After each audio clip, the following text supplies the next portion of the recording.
अस्सलाम वालेकुम, मैं हूं रबाब जहांगीर। आप देख रहे हैं मेरा यूट्यूब चैनल असली खबर विद रबाब जहांगीर। उम्मीद है तमाम देखने वाले खैरियत से होंगे। कराची में एक ख़तरनाक हमला हुआ है, दहशतगर्दों का ये हमला हुआ जो सबसे ज़्यादा महफूज मकाम होना चाहिए, यानी कराची पुलिस चीफ़ का ऑफिस। वो पुलिस चीफ़ जो कि ज़िम्मेदार हैं कराची में अमन व अमान कायम रखने के, जो कि कोई नाखुशगवार वाक़या पेश ना आए, ये उनकी सबसे प्राइम रिस्पॉन्सिबिलिटी है। उनके दफ्तर पर दहशतगर्दों ने हमला किया और भारी हथियारों के साथ न सिर्फ हमला किया, कई घंटे तक उस बिल्डिंग पर वो काबिज़ रहे। 5 फ्लोर्स और छठे फ्लोर पर छत, ये उस बिल्डिंग का महल वक़ू है और उस बिल्डिंग में काफ़ी अमला भी मौजूद था, जो कि सिविल अमला भी था और फोर्सेस के कुछ जवान भी मौजूद थे। जिस वक्त ये हमला हुआ, दहशतगर्दों ने दाखिल होकर वहाँ पर फायरिंग की। वहाँ पर जब उनके पास असला ख़त्म होने लगा, तो फिर उन्होंने कुछ दहशतगर्दों ने धमाका करके भी ख़ुद को उड़ाया। बहुत खौफनाक सूरत हाल पिछले कुछ घंटों से कराची में इस वक्त अभी भी, जिस वक्त मैं ये वीडियो रिकॉर्ड कर रहा हूँ तो मुकम्मल तौर पर उस बिल्डिंग को क्लियर नहीं कराया जा सका। अभी भी छत पर 2 से 3 दहशतगर्द मौजूद हैं। 5 फ्लोर्स को खाली करवा लिया गया है। 3 से 4 दहशतगर्दों से मुतालिक ये खबर आ रही है कि अभी तक वो उनको मारा जा चुका है, जिसमें से 2 दहशतगर्दों ने ख़ुद को धमाके से उड़ाया है। और ये किस मकाम पर ये बिल्डिंग वाक़ है, ये ऑफिस वाक़ है, कराची का मेन हब सदर जो कि कराची का कारोबारी मरकज़ है, उससे बिल्कुल मुत्तसिल, उसके बिल्कुल पास ही ये मकाम है। शारा फैसल को ये टच करती है, चूँकि शारा फैसल शहर की वो शारा जो कि एयरपोर्ट से और पूरे शहर तक हर मुसाफिर को और हर शहरी को लेकर जाती है। वो दोनों ट्रैक्स गुज़िश्ता कुछ घंटों से बंद हैं। एक खौफ की फ़िज़ा इस वक्त शहर में, जिस जगह ये बिल्डिंग है वहाँ से 2.5 से 3 किलोमीटर दूर वो तमाम होटल्स जहाँ पर ओवरसीज़ प्लेयर्स आकर ठहरते हैं, जहाँ पीएसएल की टीम्स इस वक्त ठहरी हुई हैं। और इसी मकाम से 6 साढ़े 6 किलोमीटर दूर नेशनल स्टेडियम कराची का, जहाँ पर एक खुशकिस्मती से आज वहाँ पर कोई मैच नहीं था, चूँकि आज का मैच मुल्तान में हुआ है, लेकिन कल वहाँ पर मैच है कराची और कोयटा का।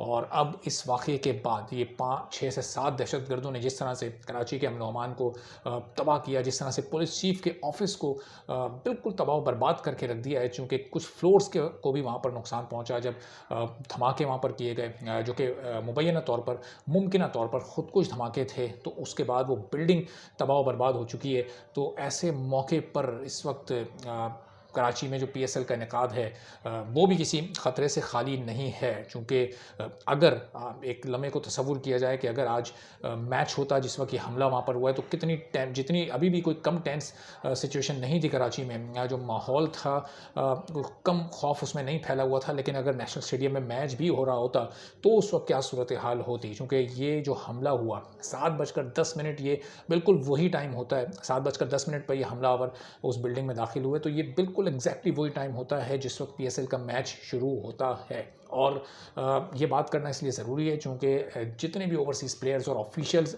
इस वक्त पाकिस्तान में मौजूद हैं, जो कराची में मौजूद हैं, जो मुल्तान में मौजूद हैं, चूँकि 2 शहरों में भी ये शुरू हुआ है, बाद में इसको लाहौर और पिंडी में जाना है, तो उनकी हिफाजत की ज़िम्मेदारी यहाँ की हुकूमत पर, वफाकी हुकूमत पर, सूबाई हुकूमत पर, कराची पुलिस पर, यहाँ की रेंजर्स पर, यहाँ की फ़ौज पर, इन सब पर है। और सलाम तहसीन पेश करना पड़ेगा कराची रेंजर्स और पाक फ़ौज को, जिन्होंने मर्दाना वार मुकाबला किया इन दहशतगर्दों का। चूँकि ये जो हमला था ये इंतहाई बुज़दिलाना तरीके से किया गया था।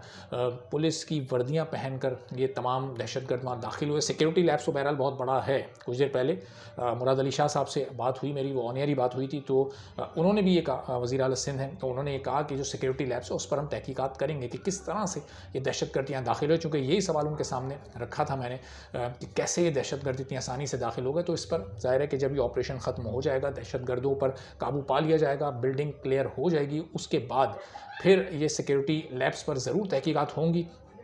और उसके बाद ये अंदाज़ा क्या लगाया जाएगा, वहाँ आखिरी सिरे तक पहुँचना बहुत ज़रूरी है। होता है कि इस तरह के वाक़यात जब होते हैं तो दहशतगर्दों को मार दिया जाता है, कोई एक शख्स भी ज़िंदा नहीं गिरफ़्तार किया जाता, जिसकी वजह से फिर आगे तहकीकात होने में बहुत मुश्किलात पैदा होती हैं। तो इस वक्त जो सूरत हाल है शहर की, सिक्योरिटी ऐसी सख्त होनी चाहिए कि जो पीएसएल का इनेकाद है वो बहुत आसानी के साथ हो जाए, चूँकि उसमें बहुत बड़ी तादाद में क्राउड भी आ रहा है और ऑलमोस्ट 50-60% कैपेसिटी का क्राउड आ रहा है और ग्राउंड में अच्छे खासे लोग मौजूद होते हैं। फिर जो टीम्स इस वक्त यहाँ पर आई हुई हैं, माजी में ऐसे वाक़यात पाकिस्तान में कराची में होते रहे हैं कि टीम्स फिर यहाँ से वापस चली जाती हैं और फिर एक लंबे अरसे तक पाकिस्तान में क्रिकेट ख़त्म हो जाती है। तो अब ज़ाहिर सिक्योरिटी को मज़ीद टाइट करने की ज़रूरत है, इन मैचेस को बेहतर तरीके से कराने की ज़रूरत है, इस तरह के वाक़यात को रोकने की ज़रूरत है। लेकिन उससे पहले इस वाक़ये से मुतालिक जो शवाहिद हैं, जो सबूत हैं,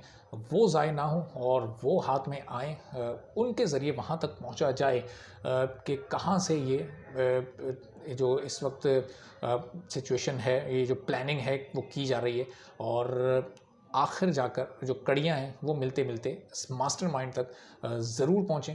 और जब तक मास्टरमाइंड्स को नहीं पकड़ा जाएगा उस वक़्त तक इस तरह के वाक़यात की रोकथाम बहुत ज़्यादा मुश्किल है। जैसे-जैसे वहाँ से मज़ीद डेवलपमेंट सामने आएँगी और कुछ हक़ाइक़ इस वाक़ये से मुतालिक सामने आएँगे, आपको मैं आगाह करता रहूँगा। शार फैसल इस वक्त दोनों ट्रैक्स बंद हैं और ज़ाहिर है कि सफ़र करने वाले लोगों को भी बहुत ज़्यादा मुश्किलात हो रही हैं, लेकिन कुछ ही देर में मामला, और हो सकता है जब तक ये वीडियो आप तक पहुँचे उस वक्त तक मामलात ख़ासी हद तक बेहतर हो चुके हैं और वो ट्रैक्स भी खुल चुके हों। मज़ीद डेवलपमेंट्स के साथ फिर अगली वीडियो में बात होगी। इजाज़त दीजिए। अल्लाह हाफ़िज़।